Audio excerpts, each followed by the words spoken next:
kính đọc tin mừng theo Thánh Luca. Bây giờ dân chúng lũ lượt đến xin ông Gioan làm phép rửa. Họ hỏi ông rằng: chúng tôi phải làm gì? Ông trả lời: ai có 2 áo thì chia cho người không có, ai có gì ăn thì cũng làm như vậy. Cũng có những người thu thế đến chịu phép rửa. Họ hỏi ông: thưa thầy, chúng tôi phải làm gì? Ông bảo họ: đừng đòi hỏi gì quá mức đã ấn định cho các anh. Binh lính cũng hỏi ông: còn anh em chúng tôi thì phải làm gì? Ông bảo họ: chớ hà hiếp ai, cũng đừng chiếm đoạt của người, hãy bằng lòng với đồng lương của mình. Hồi đó dân chúng đang trông đợi, và trong thâm tâm ai nấy đều tự hỏi: biết đâu ông Gioan lại chẳng là đấng Mêsia. Ông Gioan trả lời mọi người rằng: phần tôi làm phép rửa cho anh em bằng nước, nhưng có đấng quyền thế hơn đang đến. Tôi không đáng cởi qua dép cho người. Người sẽ làm phép rửa cho anh em bằng thánh thần và bằng lửa. Tay người cầm nia rê sạch lúa trong sân, thóc mẩy thì thu vào kho lẫm, còn thóc lép thì bỏ vào lửa không hề tắt mà đốt đi.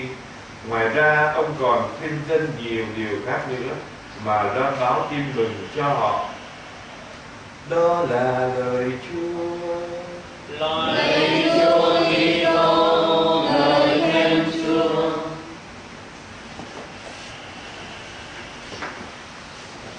Hôm nay chúng ta lễ nhà thờ, chúng ta thấy các linh mục dân lễ mặc áo màu hồng. Người ta nói rằng Chủ nhật thứ 3 mùa vọng là Chủ nhật của niềm vui, vì Chúa đã đến.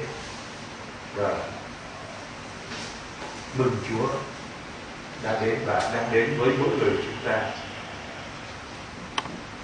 Nếu chị em có dịp xem bộ phim Danh sách Schiller, bộ phim này được giải Oscar, rất là hay. Nói về việc dân Do Thái chịu cực khổ trong trại tập trung và bị giết chết một cách dã man trong lò thiêu. Các trẻ nhỏ nó phải chạy trốn đi. Người ta có bộ phim đó, người ta không cầm được nước mắt.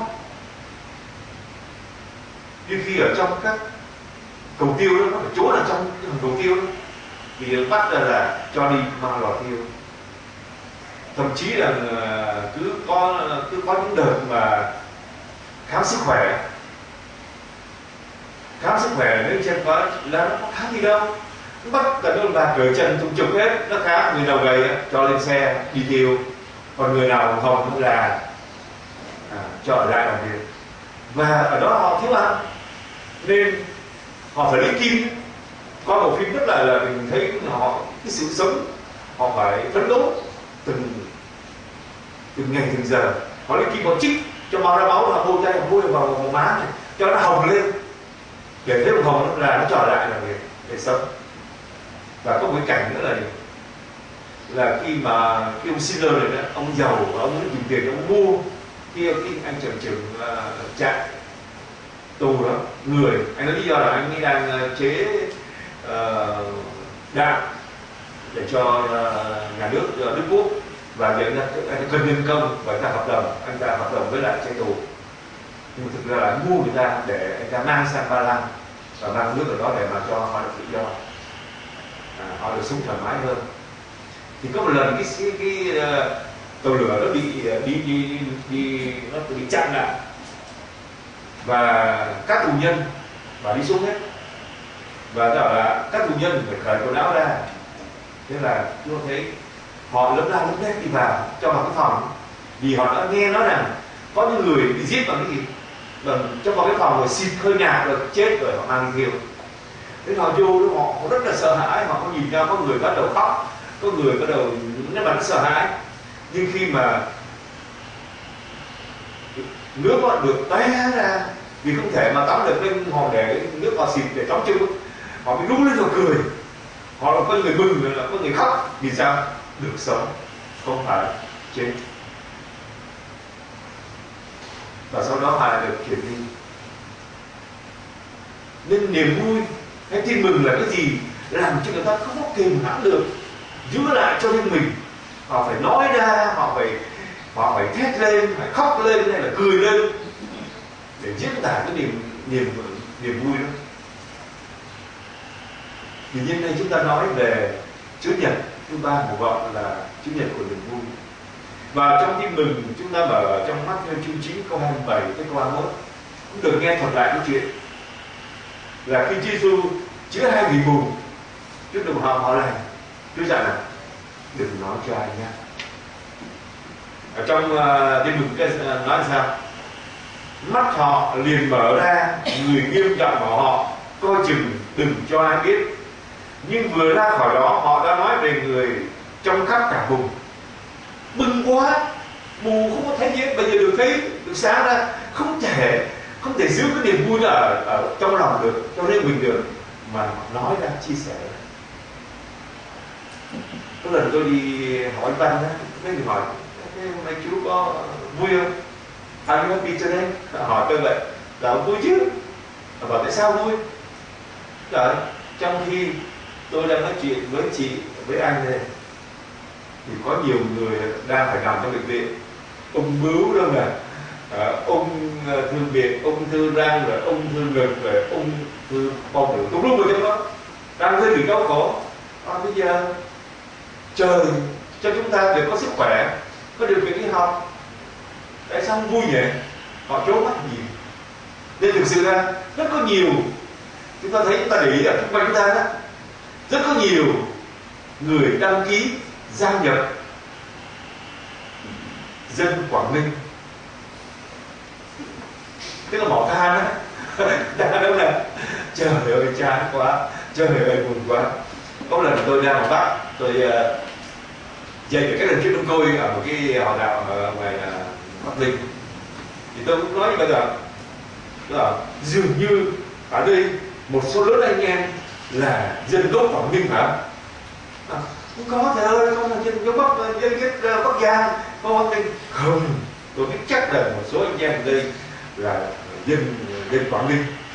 Nhưng mà không có cái tên cứ là dân Quảng Ninh có mỏ than, có nhiều cái than, họ oa lên họ cười. Nếu chúng ta không gặp gỡ được Đức Giêsu Kitô, đấng cứu độ chúng ta sớm muộn gì cũng gia nhập dân Quảng Ninh, đâu? Than thân trách phận, than trời trách đất, đâu trách người.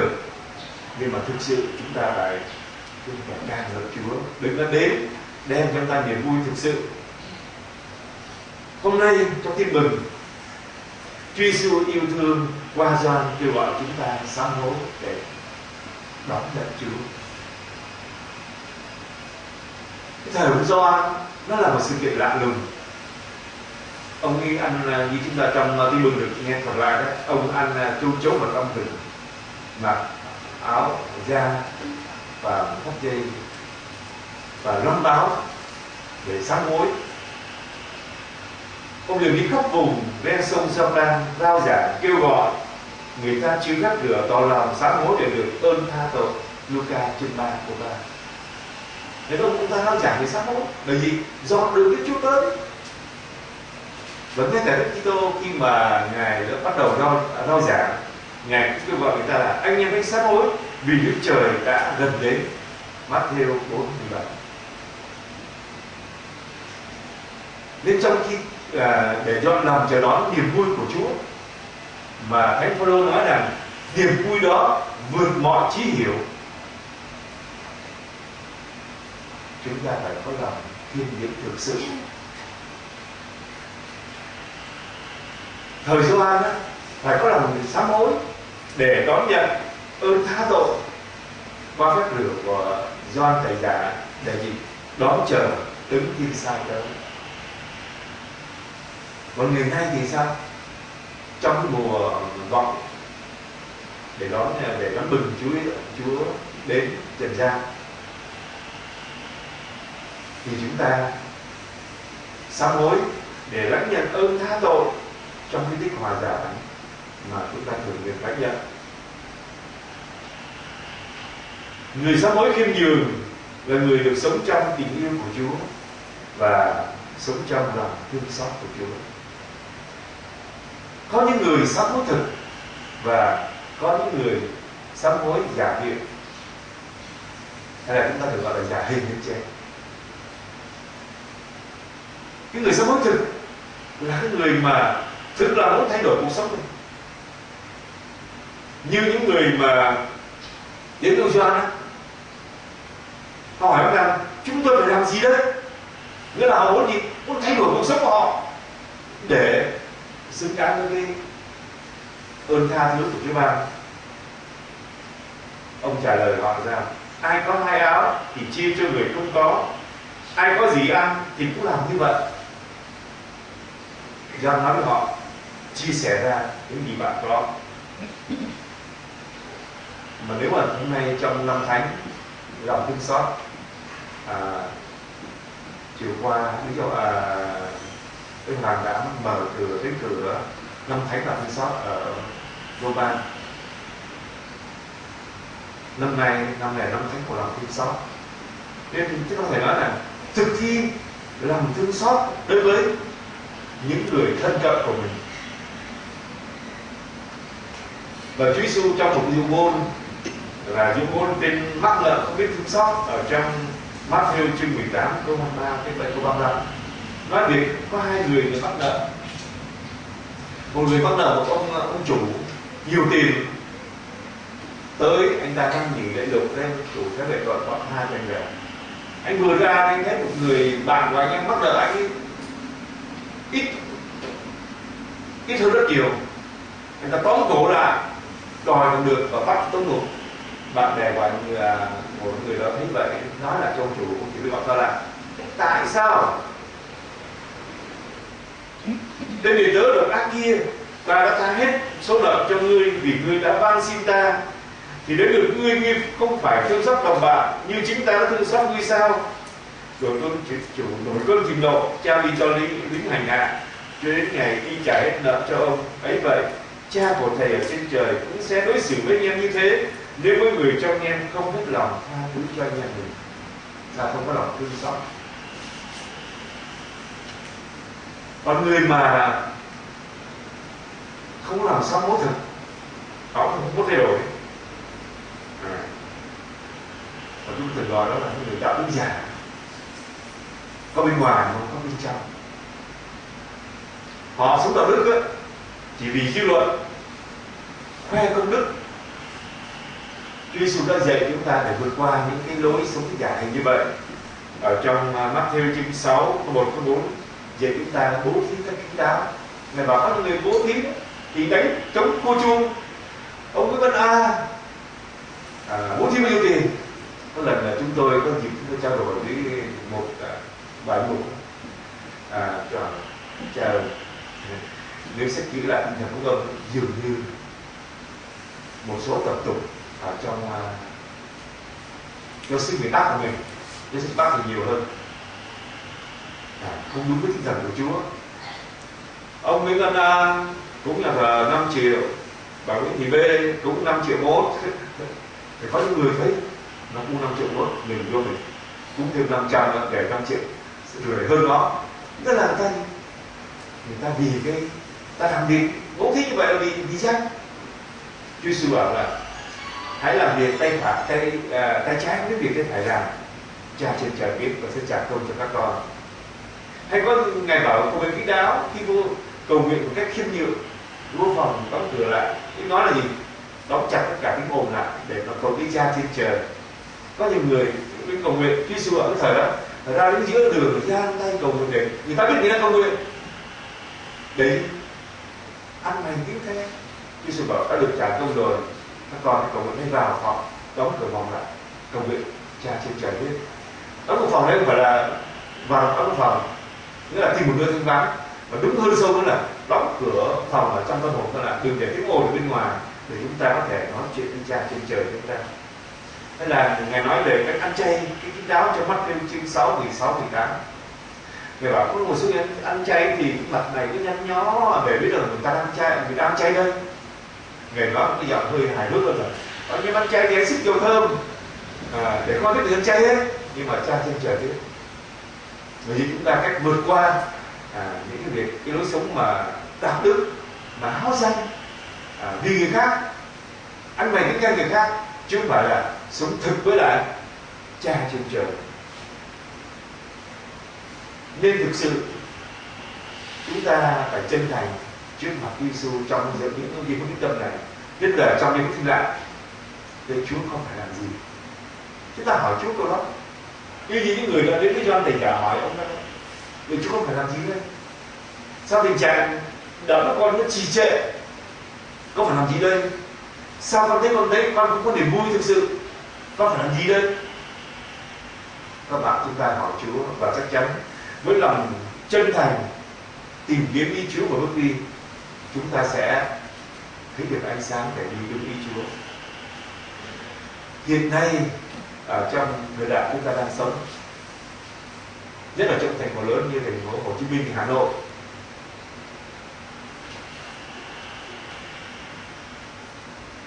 có hiện tượng là người ta vô cảm với cái tội lỗi. Có gì mà tội với lỗi, và người ta nhân danh quyền tự do của phụ nữ, cho phép phá thai, đúng không? Nhân danh quyền tự do cá nhân, khỏi đi nhà thờ, tôi có tự do đi không làm việc của tôi. Và chúng ta biết rằng ở nước Pháp là nước mà phát xuất ra các vị thánh lập giờ, nước phát xuất ra những nhà truyền giáo. Như Việt Nam chúng ta được các nhà thầy sai Pháp de Saint-Paris sang truyền giáo. Vậy mà bây giờ gần như họ bỏ đạo tập thể. Theo báo cáo về tòa thánh hàng năm thì đi lễ ngày Chủ nhật họ đi lễ có 10%, nghĩa là họ đã tới tất. Họ bị báo chí tuyên truyền rồi TV để các công ty truyền thông đó giật vui họ, và họ ảnh hưởng bởi những lời tuyên truyền đó, và lòng đạo nó bị xoáy mòn đi. Họ không còn là nhạy cảm đối với tội lỗi. Họ tự cho rằng họ là một thức, một tội hay không, thức làm mà làm, không gì là tội hết, không lối sống vô cảm đối với tội lỗi. Hay chúng thấy ở một số các bạn, các chị em thấy một số bạn bè mình á, ủa sao thế này xin tội, thịt mẹ ơi, tao xét tìm hoài không thấy tội rồi, nhiều con ta nếu giờ bạn bè nói vậy không, đúng không? Tao xét tìm hoài không thấy. Nguyên do sao vậy anh em? Tại vì họ chỉ xét cái mà chớ đừng không được, chứ họ không xét làm gì cái gì phải làm.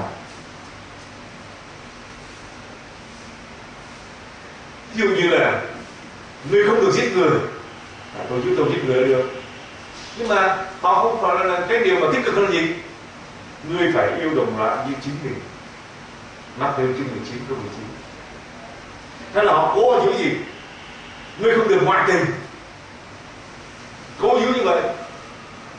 Nhưng mà trong khi Chúa Giêsu đưa cái tích cực là sống trong sạch tận căn, còn thầy bảo anh em biết, ai nhìn người phụ nữ mà thèm muốn thì trong lòng đã ngoại tình với người ấy rồi. Tức là Chúa Giêsu là một sự trong sạch tận ở bên trong tâm hồn và trong tâm trí của mình. Ngươi không được trộm cắp, đó là cái luật của Lê Ký Luật ở trong 10 điều răn. Nhưng mà tích cực hơn gì? Hãy tích trữ cho mình những kho tàng trên trời, nơi muối bọt không làm hư nát và kẻ trộm không khoét vét lấy đi, vì kho tàng của anh ở đâu thì lòng anh ở đó. Matthew chương 6 câu 20 đến 21. Tích cực không? Tìm kho tàng trên trời. Rồi, ngươi không được làm chứng gian, trong khi Chúa Giêsu nói ra, thế có thì phải nói có, không thì phải nói không, thêm thắt điều gì là do ác quỷ. Matthew chương 5 câu 37. Nên có những người chỉ xét những cái mà chớ đừng không được, nhưng họ không xét cái gì tôi phải làm này, phải làm cái tích cực hơn, tôi phải làm cái này. Chúa Giêsu yêu thương mời gọi chúng ta sống trong những điều của người. Hôm nay nếu chúng ta đọc đi lễ sáng hay lễ chiều nay, chúng ta được nghe lời Thánh Phaolô trong Philip chương 4 câu 4 đến câu 5. Anh em hãy vui luôn trong niềm vui của Chúa. Tôi nhắc lại, hãy vui lên anh em, sao cho mọi người thấy anh em sống hiền hòa rộng rãi.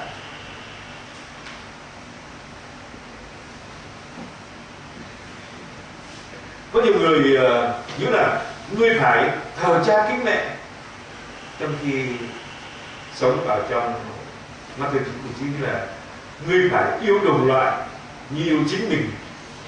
Matthew 19 câu 19. Nếu chúng ta đọc trong sách truyện của Trung Hoa, nó có câu chuyện về cái bát để nấu sữa. Có một ông nhà giàu lắm, và ông ấy nuôi ông bố thì già rồi thì ăn cơm mà nó run tay. Nên thường là mấy nhà giàu thì có cái bát đẹp, bát kiểu đó, run tay thường rất là mỡ, một bữa ăn rất 2-3 cái nó phải tiếc quá. Ông có sáng kiến này, ông lấy cái dừa ông cưa đôi ra, cái ông làm cái sạch, làm cái dừa để rớt xuống thì nó vỡ không vỡ, đỡ tốn.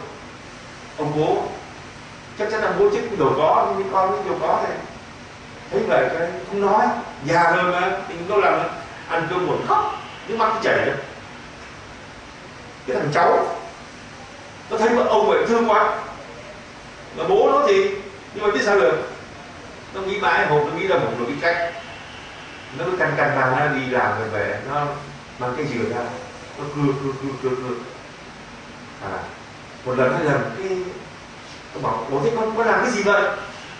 Bảo thưa bố, con thấy ông nội tay run là làm vỡ bát, mà con nghĩ rằng bố về già, bố làm cái bát nên con làm trước cái bát để sau này bố ăn, bố đừng có vỡ. Con được nghe gì không? Chột cha lên, nghĩ lại, không biết vì sao rồi. Thế là từ đó để đi, ông chấp nhận rằng một bữa có thể rơi 2-3 cái chén vẫn cung phụng, hiếu thảo với bố của mình. Nước trước đổ đâu, nước sau đổ đó. Nên nhiều người đôi khi chỉ nghĩ tới cái lợi của mình mà không nghĩ tới gì yêu đồng loại với chính mình.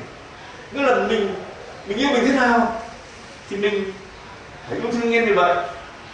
Tôi không muốn người ta nói xấu tôi yêu tôi như vậy mà, nên tôi không nói xấu ai hết. Khi chúng ta sống tích cực, chúng ta thấy là chúng ta sẽ cư xử khác mọi người nhé.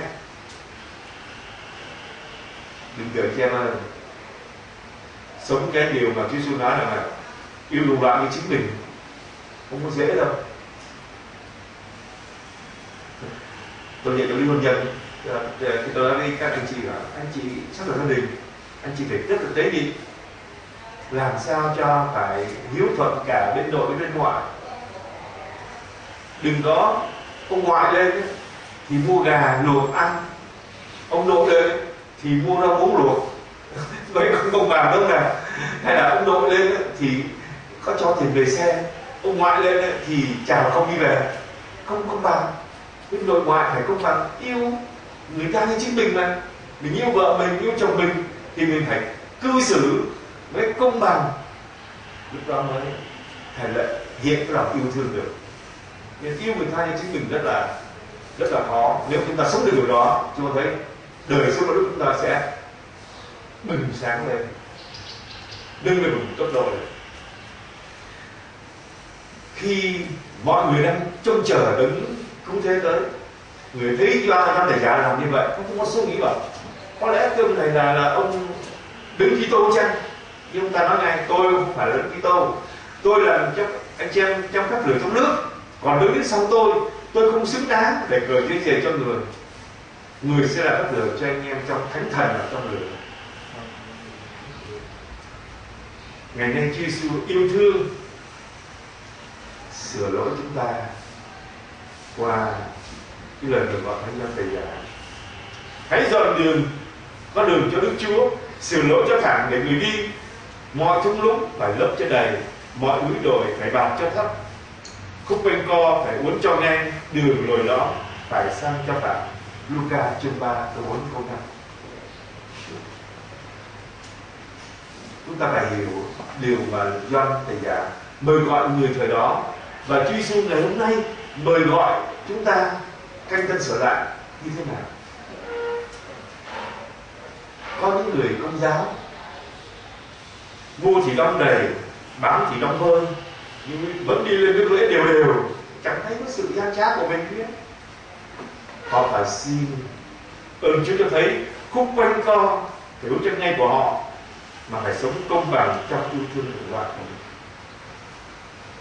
Có những người sống kiêu căng, tự mãn, họ tự hào với lối sống khô khan ngồi lạnh của họ. Họ phải xin ơn Chúa cho thấy được những chỗ phải lấp cho đầy, núi đồi phải bạt cho thấp, mà phải chân thành hôm nay trở về cùng Chúa ơn như một bài hát nào đó.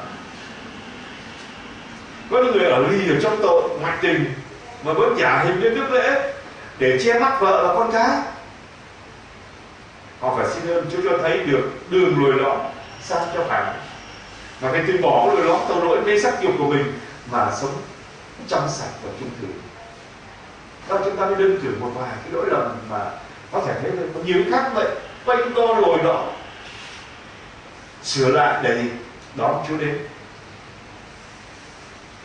Chúa Giêsu yêu thương là phép lửa trong thánh thần và lửa cho chúng ta khi Ngài cho chúng ta thấy khuôn mặt của chúng ta nấp sau những người thu thuế. Người thu thuế thường được người Do Thái coi là người tội lỗi, ham mê tiền bạc. Người ta chỉ thu thuế 2 thôi, anh phải thu thuế 3, 4 để kiếm lời, nên họ cho người tội lỗi. Với người Do Thái thời đó, khuôn mặt của chúng ta đôi khi nấp sau những người thu thuế đó. Cũng có những người thu thuế đến chỉ phép lửa, họ hỏi ông: thưa thầy, tôi phải làm gì? Ông bảo họ: đừng đòi hỏi gì quá mức đã định cho các anh. Nghĩa là gì? Đừng hà tiện và tham lam.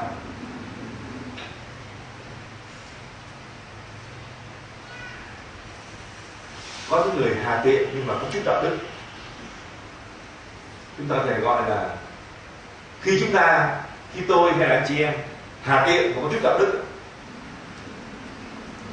có thể nói là chúng ta là những người phó thác trong liều lĩnh. Hay là nói như trong Matthew chương 4 câu 7 đó: ngươi chớ thử thách Đức Chúa là Thiên Chúa của ngươi. Có một lần tôi đến nhà sách, tôi mua sách, đang lựa sách, thì tôi thấy bà Sơ, bà đứng bà coi nhà sách của bà không? Thế bà chút xíu bà tôi thầy thuốc mà nghề nghiệp quen rồi, Sơ bị viêm họng mãn tính hay là viêm họng hài rồi đó, Sơ chữa đi. Cho Sơ thôi con hát cho Chúa thầy ơi. Tôi với lại đúc kết rồi ngó đúc kết lên rồi. Sơ ơi, nói Sơ vậy nếu mà sai Sơ bỏ nha. Dường như Sơ đang sống trong cái thử thách thứ hai. Hồi xưa đó, bác quỷ nó đưa Chúa lên núi cao nào nhảy xuống đi, và bảo là thì Chúa sẽ đơn ngươi, và Chúa bảo là ngươi chớ thử thách Chúa là Thiên Chúa của ngươi. Nếu nhà chồng nghèo quá, không có tiền để cho Sơ đi bác sĩ thì thôi chấp chịu để đưa cho Chúa. Nhưng nhà chồng mà có thể có tiền cho Sơ bác sĩ mà Sơ không khiêm tốn, Sơ xin, Sơ cứ để như vậy, rồi Sơ bận ra nặng ra, Sơ đau khổ, rồi nhà chồng lại vất vả. Vậy coi chừng Sơ đang thử thách Chúa là Thiên Chúa của Sơ đó. Và giật mình, có nhìn tôi: cảm ơn thầy, để con về xét để trên. Nên có những người chúng tôi bảo là hà tiện cái đạo đức một chút, đâu này lo quá, chúng ta mê của không dám xả. Có lần tôi có kể chuyện là vui của thằng tôi về ở trên Đồng Nai, đây một đoàn cầu nguyện. Thế chị mệt quá thì thôi chị ấy làm bớt đi khám bệnh đi, việc nhiều quá không có giờ để khám bệnh nữa. Lần thứ hai chị trả lời như vậy, lần thứ ba tôi nói vậy rồi: thôi chị ơi, ráng làm nhiều tí nhé, ráng ăn ít một tí, tiêu xài bớt một tí nhé. Cái kiểu làm gì thầy để tiền nhiều lắm, để khi chị chết á, chồng chị có tiền nhiều đấy, được vợ đẹp.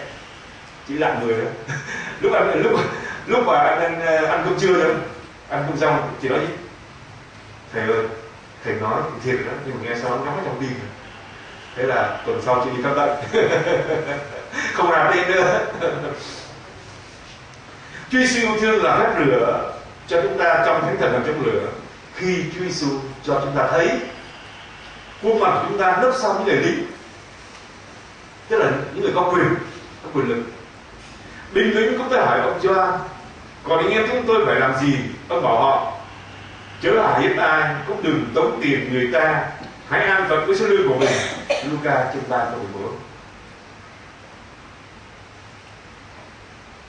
Chúa Giêsu yêu thương dạy chúng ta qua lời nhắc nhở của gia đình già với lại những người lính: đừng hà hiếp ai, đừng tống tiền ai. Đó là gì? Đừng gây khó dễ. Nếu chúng ta không suy những lời Chúa sâu chúng ta, tôi có là lính đâu? Không phải. Những người lính là gì? Chúng ta Chúa quyền lực. Vì chúng ta thử xét coi, nhiều khi ở trong gia đình chúng ta, chồng hà hiếp hay là gây khó dễ cho vợ, hoặc ngược lại, ngày nay có những bà vợ hà hiếp hay gây khó dễ cho chồng, đúng không? Có những bà mẹ chồng hà hiếp hay gây khó dễ cho con dâu, nhưng ngày nay cũng có những con dâu hà hiếp hay gây khó dễ cho mẹ chồng.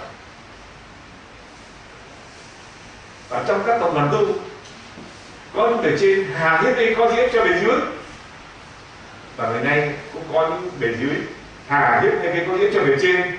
Nghĩa là gì? Lèo lái bề trên theo ý của mình, thay vì phải bỏ ý riêng mình để mà theo ý bề trên, để thực hiện ý Chúa được thực hiện qua bề trên của mình. Chúng ta được nghe một câu chuyện rất là vui của Thánh Martino de Porres, một gia đen.